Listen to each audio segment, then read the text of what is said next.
بص يا حاج، هبسطها لك. حاجة يا حاج انت بتمسكها كده وبتضطر تقطعها، فهي يا عيني وانت بتقطعها بتبكيك. زعلانه، يعني هي زعلانه عشان بقطعها بذبحها. لا يا حاج يا حاج يا حاج هكسر مخي ده.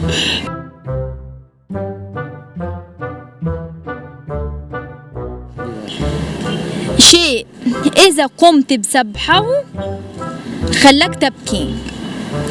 لو في حالة موت بتاع هتخليك تبكي. أي حاجة حد زعلك بتبكي عليه بس. حاجة يا حاج لو انت ذبحتها بتبكيك. ايه اللي هتبكيني؟ ايه اللي حاجة ذبحتها انا هذبحها ليه؟ هتبكيني ليه؟ هذبحها ليه؟ وانا هذبحها عشان ايه يعني؟ طب حاجة انت بتقطعها هتبكيك، يعني وانت بتقطعها بتخليك تبكي. انا هقطع يعني اقطع الخروف مثلا اموته هتخليني ابكي عليه؟ بص يا حاج، هبسطها لك.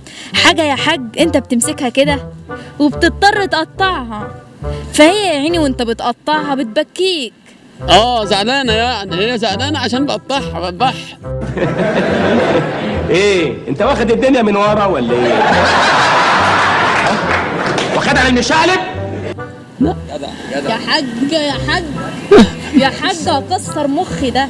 بالراحة يا حاج. ما انا معاك. حاجة انت بتقطعها، حاجة دايما بتعملها فبتقطعها، فيا عيني هي بتقعد تبكيك وانت بتقطعها بتبكيك. زعلانه بقى عشان بتبكي. سؤال واحد، انت جيت الدنيا هنا ازاي؟ انت جيت الدنيا ازاي؟